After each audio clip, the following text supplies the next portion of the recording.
Hello friends, मैं अनुराग वर्मा। इससे पहले पिछले वीडियो में हमने बताया है कि जब कोई भी सेंटेंस बनाते हैं, कोई भी वाक्य बनाते हैं, तो उसमें किस प्रकार से हम कहाँ पर कैसे अपने की इंग्लिश या किस हेल्पिंग वर्ब का प्रयोग कहाँ पर कैसे करते हैं, ये बताया गया था। अब आज हम देखने वाले हैं कि जैसे कोई भी वाक्य हम बनाने वाले हैं तो अफर्मेटिव वाक्य है, उसका नेगेटिव या इंट्रागेटिव किसी भी प्रकार से जब चेंज करते हैं तो उसमें कौन सी चीज़ किस स्थान पर कहाँ पर कैसे आनी चाहिए, इस पर विशेष जानकारी हम इस वीडियो के माध्यम से प्राप्त करने वाले हैं। देखिएगा, जैसे एक एग्जाम्पल तौर पर सबसे पहले हम सब फार्मूला बना लेते हैं कि किस प्रकार से किस चीज़ के बाद कौन सी चीज़ आने वाली है। जैसे सब्जेक्ट है, हेल्पिंग वर्ब है, मेन वर्ब है, फिर इसके बाद ऑब्जेक्ट आता है, अदर पार्ट आ जाता है सेंटेंस का। तो जब नेगेटिव बनाएंगे तो नॉट जो आएगा नेगेटिव पार्ट, तो उसको हम कहाँ रखेंगे, किस चीज़ के बाद। और या फिर जब इंट्रागेटिव बनाते हैं तो इंट्रागेटिव बनाने के लिए हम क्वेश्चन वर्ड का प्रयोग कहाँ पर किस प्रकार से कैसे करते हैं और किस चीज़ के बाद कौन सी चीज़ आती है, ये सारा डाउट जो है आज हम बिल्कुल क्लियर कर देंगे। देखते हैं, जब कोई भी वाक्य हम बनाने वाले होते हैं अफर्मेटिव, तो पहले हम अफर्मेटिव का इसका फार्मूला बना डालें।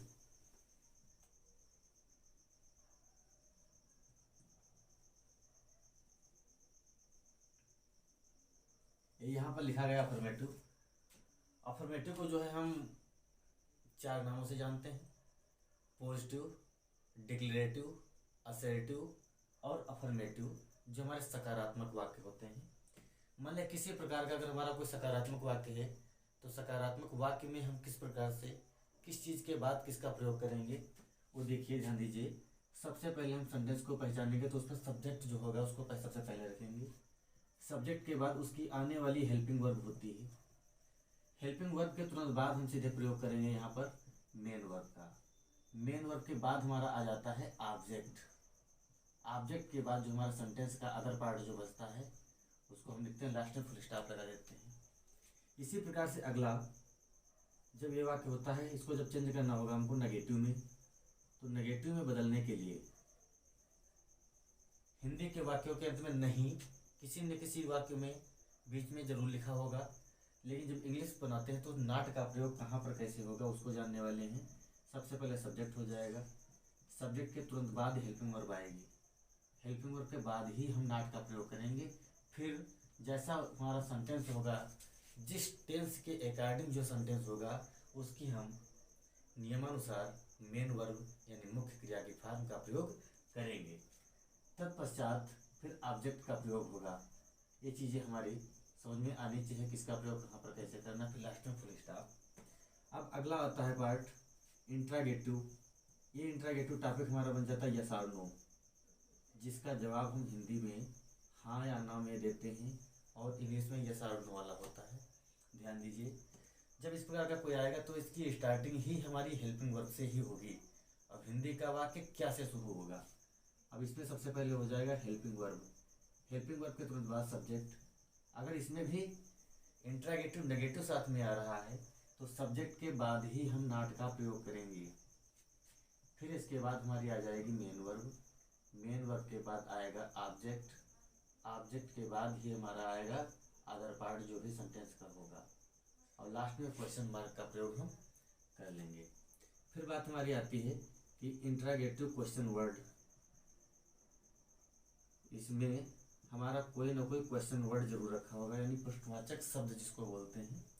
तो जिसमें कोई प्रश्नवाचक शब्द किसी भी वाक्य के बीच में रखा होगा तब के लिए हम प्रश्नवाचक शब्द की ही अंग्रेजी सबसे पहले रखेंगे, तो हो जाएगा क्वेश्चन वर्ड। फिर इसके बाद आ जाएगी हमारी हेल्पिंग वर्ब, हेल्पिंग वर्ब के बाद लगाएंगे सब्जेक्ट, सब्जेक्ट के बाद आ जाएगा हमारा, अगर नेगेटिव होगा तो नॉट भी लग जाएगा। फिर बाद में आएगी मेन वर्ब, फिर ऑब्जेक्ट, फिर अदर, इनका हम प्रयोग, और लास्ट में फिर क्वेश्चन मार्क लग जाएगा। अब हम देखते हैं कि किस प्रकार से क्वेश्चन वर्ड हमारे कौन से हैं, कैसे हम उनका पहचानते हैं। तो इसका बिल्कुल सिंपल सा तरीका सबको पता होगा कि हिंदी के वाक्यों के बीच में क्या, कब, कहाँ,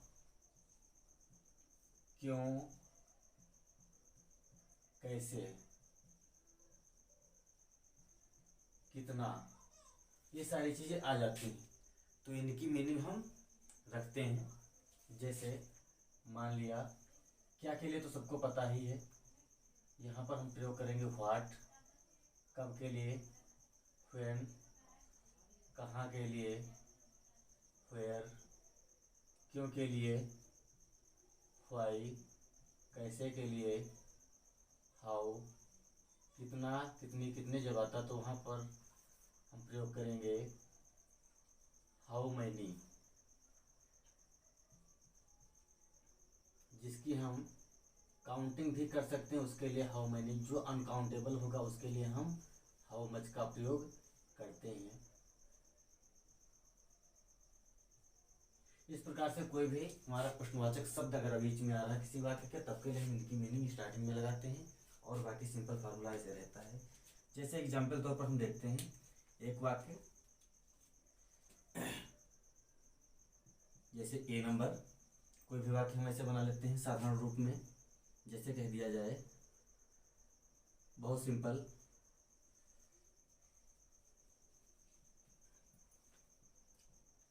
वह अपना पाठ याद कर रही है। अब हमको कुछ नहीं करना, सबसे पहले वाक्य को पहचानेंगे कि है कैसा, जिस लेवल का होगा हमको वही फार्मूला इसमें यूज कर देना है। अब सबसे पहले वाक्य के अंत को हम देखेंगे, क्या लिखा है, रही है। दिमाग में हमारे आ गया कि वाक्य हमारा प्रेजेंट कंटिन्यूअस टेंस का है। फिर एक बार पढ़ लें कि किस लेवल का है, अफर्मेटिव है, नेगेटिव है या इंट्रागेटिव के किस कैटेगरी का है। जिस कैटेगरी का होगा हमको वही फार्मूला इसमें यूज करते हुए बराबर कंटिन्यू चले जाना है, ध्यान देना है। अभी हमारा पॉजिटिव आ रहा है तो पॉजिटिव वाले फार्मूले को हम यूज करेंगे सीधे। डिमांड आ रही सब्जेक्ट, सब्जेक्ट इसमें कौन है, वह, रही है तो लड़की है तो इसके लिए लग जाएगा सी। इसके लिए सब्जेक्ट सबसे पहले मांग रहा है तो हम लगा देंगे सी। फिर क्या रहा है, हेल्पिंग वर्ब। अब हमको पता है कि प्रेजेंट कंटिन्यूअस में helping verb is, am, are लगता है, जबकि सिंगुलर सब्जेक्ट है सी, इसके लिए हम इज का प्रयोग कर लेंगे। जो कहेगा हमको उसके हिसाब से काम करना। फिर कह रहा मेन वर्ब। अब मेन वर्ब इसमें क्या है, याद करना यानी लर्न। अब इसकी कौन सी फॉर्म लगती है, आईएनजी, तो हम लगा देंगे लर्निंग। अब इसके बाद कह रहा है कि कौन सी चीज याद कर रहा है, ऑब्जेक्ट। इसमें कौन सा है, अपना पाठ, अपना। अब अपने की अंग्रेजी क्या लगाते हैं, इससे पहले वाले वीडियो में हम बता चुके हैं कि किस सब्जेक्ट के अनुसार अपने की क्या लगती है और किस सब्जेक्ट के हिसाब से हम कौन सी सहायक क्रियाओं का प्रयोग करते हैं, वो हमको पता होना चाहिए। अब हमें पता है कि यहाँ पर सी है तो सी के साथ अपने की इंग्लिश हर लगेगी, तो यहाँ पर हमने प्रयोग कर लिया हर। अब इसके बाद कौन सी चीज, पाठ, हर लेसन। ये सिंपल सा हमने बना लिया। अब अगर कह दिया जाए कि एक ही किसी भी वाक्य को अफर्मेटिव से नेगेटिव में बदलना, या अफर्मेटिव से किसी भी प्रकार के इंट्रागेटिव में बदलना, या इंट्रागेटिव से अफर्मेटिव में बदलना, या नेगेटिव में बदलना, या नेगेटिव से अफर्मेटिव में बदलना, या नेगेटिव से अफर्मेटिव, मतलब किसी भी प्रकार से इधर उधर बदलना है तो हमको इन सभी फार्मूलों पर विशेष ध्यान देना होगा। अब जैसे मान लीजिए इसी वाक्य को हम एक बार देखते हैं, सिर्फ सीखना चाहते हैं यहाँ पर परिवर्तन करना, तो हम एक ही वाक्य को हर प्रकार से बदल के देख लेते हैं। अब नेगेटिव वाले फार्मूले पर जब बदलेंगे तो क्या हो जाएगा, वह अपना पाठ याद नहीं कर रही है। इसके हिसाब से हम वाक्य बना लेंगे। बी नंबर, जैसे वह अपना पाठ याद नहीं कर रही है। ये हमारा सेंटेंस, फिर हम इस पे पहचान लेंगे। सेंटेंस कैसा भी कोई भी हो, बस हमको इतना पहचानना है कि लेवल कौन सा है और वाक्य कौन सा कैसा है। लास्ट को देखेंगे सबसे पहले तो मिल गया रही है। फिर वाक्य को एक बार पढ़ लें कि कैटेगरी कौन सी, यहाँ पर हमको मिल गया नहीं। अब जब नहीं मिल गया तो पता चल गया कि प्रेजेंट कंटिन्यूअस का नेगेटिव वाक्य है, तो नेगेटिव के आधार पर इस वाक्य की हम पूर्ति करेंगे। अब अब नेगेटिव वाला फार्मूला, ये सीधे जो हमारे फार्मूले बने हुए हैं ये समझ लो हर प्रकार से जो कॉमन है, चाहे किसी भी प्रकार का कोई भी टेंस हो, टेंस से संबंधित वाक्य होना चाहिए। अब बात आ रही टेंस वाला वाक्य, तो टेंस वाले वाक्य वही होते हैं जिसमें किसी न किसी प्रकार की कोई ना कोई क्रिया जरूर हो। अगर उसमें क्रिया नहीं होगी, कोई वर्ब नहीं होगी, तो हमारे वो टेंस के अंतर्गत वाक्य नहीं आएंगे, वो हमारे सिर्फ डायरेक्टली सेंटेंस के अकॉर्डिंग ही चलते हैं। आपको ध्यान देना इसके हिसाब से। तो नेगेटिव वाला फार्मूला का डिमांड हो रही सबसे पहले सब्जेक्ट, सब्जेक्ट इसमें क्या हो जाएगा, वह रही है लड़की, तो क्या हो जाएगा सी। अब सी की बात क्या कह रहा है, हेल्पिंग वर्ब। अब हेल्पिंग वर्ब कैसे पहचानेंगे, जो हमारी जिससे पहचान करते हैं उसके अनुसार रही है, यानी प्रेजेंट कंटिन्यूअस के हिसाब से हो जाएगा इज। फिर इसके बाद कह रहा है नॉट, इसी के बाद लगेगा। फिर कह रहा है मेन वर्ब, मेन वर्ब इसमें क्या है, लर्न करना, तो हो जाएगा इसमें आईएनजी फॉर्म लगती है तो हो जाएगी लर्निंग। फिर क्या है, ऑब्जेक्ट अपना पाठ, अपने के लिए लड़की है तो हर, पाठ तो लेसन। इनका हम प्रयोग ऐसे कर लेंगे, लास्ट में फुल स्टॉप लग गया। अब बात आ रही, इसी को हम बना दें इंट्रागेटिव यस और नो वाला, क्योंकि हम जब एक ही वाक्य के चेंजिंग हर प्रकार से सीख जाएंगे तो आगे हमको जो है किसी प्रकार की कोई प्रॉब्लम हमारे लिए नहीं आएगी। सारे हमारे डाउट्स इन सभी चारों फार्मूले पर क्लियर हो जाएगा। अब बात आ रही है इंट्रागेटिव यस और नो, तो यस और नो में क्या होता है, हिंदी का वाक्य क्या से शुरू होता है, तब के लिए हम अंग्रेजी हेल्पिंग वर्ब के अनुसार बनाते हैं, हेल्पिंग वर्ब से स्टार्ट करके हो जाएगा ये वाक्य, क्या वह अपना पाठ याद नहीं कर रही है। अब जब इंट्रागेटिव हो गया, क्या लगा है, तो हमारा यहाँ पर क्वेश्चन मार्क लग जाएगा, इस पर हमको विशेष ध्यान देना पंक्चुएशन पर। अब बात आ रही है कि वाक्य को फिर हम पहचानेंगे कैसे। सीधे वाक्य को हमको पहचानना है, पूरा पढ़ना है, लास्ट में मिल गया रही है, पहचान लिया, फिर नहीं भी मिल गया, ठीक। फिर एक बार देखते हैं शुरू में हमको क्या भी मिल गया। किसी भी वाक्य में अगर हमको आरंभ में क्या मिल गया तो फार्मूला नंबर चलेगा 3, इंट्रागेटिव यस और नो का लेवल। ये डिमांड कर रहा सबसे पहले हेल्पिंग वर्ब।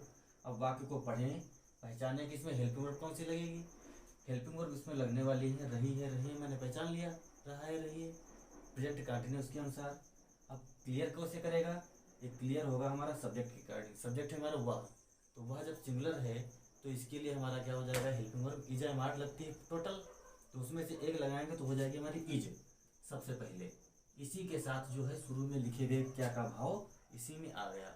इसके लिए हमको व्हाट की स्पेलिंग नहीं लगानी है, जो वाक्य क्या से शुरू होगा हेल्पिंग वर्ब ही लगेगी, इज लग गया। इसके बाद डिमांड आ रही सब्जेक्ट की, सब्जेक्ट इसमें कौन है, वह लड़की है तो सी हो गया। फिर आ रहा नाट, इसमें देखो कहीं नहीं की बात आ रही है, अगर आ रही है तो नाट का प्रयोग कर देंगे, नहीं आ रही है तो नाट वाला स्थान हमारा छूट जाएगा। आ रहा है तो हम लगा देंगे, तो क्या है नहीं लिखा है तो सब्जेक्ट के तुरंत बाद हम नाट का प्रयोग करेंगे। फिर कह रहा है मेन वर्ब, मेन वर्ब इसमें क्या लग जाएगी, लर्न में याद करना, तो हो जाएगा लर्निंग। फिर इसके बाद लर्निंग के बाद ऑब्जेक्ट कौन सी चीज, अपना पाठ, तो लर्निंग हर लेसन। अब फिर इंट्रागेटिव है तो इंट्रागेटिव के लिए सीधे हमको क्वेश्चन मार्क लगाना है, हमने लगा दिया। अब फिर बात आ रही है कि इसमें किसी न किसी प्रकार का कोई ना कोई प्रश्नवाचक शब्द जुड़ जाए, बिल्कुल जोड़ लेंगे हम, प्रश्नवाचक शब्द इधर के हमारे लिखे हैं। अब इन्हीं के अनुसार हमको कोई भी वाक्य ऐसा बैठा देना है कि इस वाक्य में सटीक सही से बैठ जाए, कब क्यों कितना कहाँ कैसे, जो वर्ड हमारे लिए सटीक से बैठ रहा है उसको इंट्रागेटिव लेवल पर चेंज कर लेंगे। जैसे बनाते हैं इस वाक्य को, ध्यान देना होगा।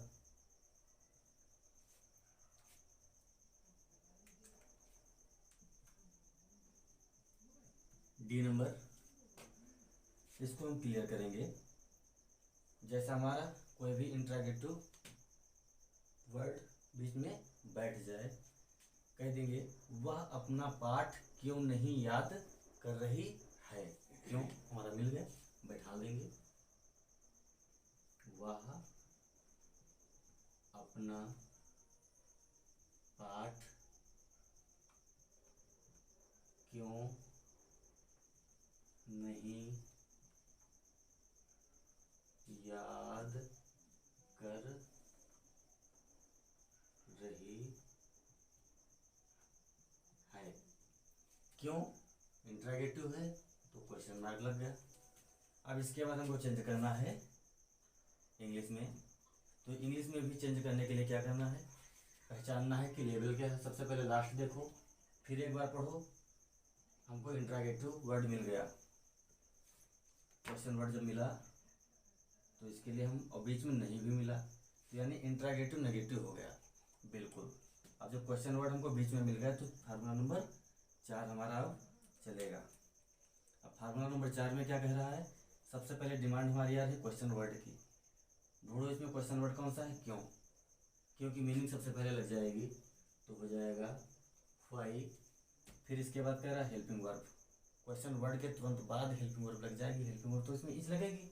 क्लियर हो गया, सेंटेंस पहचान लिया, सब्जेक्ट देख लिया, इज लग जाएगा, हमने इज का प्रयोग कर लिया। फिर इसके बाद डिमांड आ रही है सब्जेक्ट की। सब्जेक्ट इसमें कौन है, वह लड़की है, सी। फिर डिमांड आ रही है नॉट, है इसमें बिल्कुल लिखा है तो हम लिख देंगे। अगर नॉट इसमें नहीं होता, जरूरत नहीं पड़ती तो नहीं लगाते। मेन वर्ब याद करना, आईएनजी फॉर्म, लर्निंग। ऑब्जेक्ट क्या है, हर लेसन।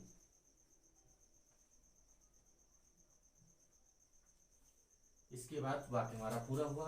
अब जब इंट्रोगेटिव है तो सीधे हमारा क्वेश्चन मार्क लग जाएगा अंत में। इस प्रकार से ध्यान देना है कि कोई भी हमारा वाक्य बन रहा है, अगर पूरा वाक्य देखेंगे, पढ़ेंगे, समझेंगे कि किस टेंस का है, उस टेंस के अकॉर्डिंग जो उसमें हेल्पिंग वर्ब या मेन वर्ब लगने वाली होगी उसका हम उचित प्रयोग कर लेंगे।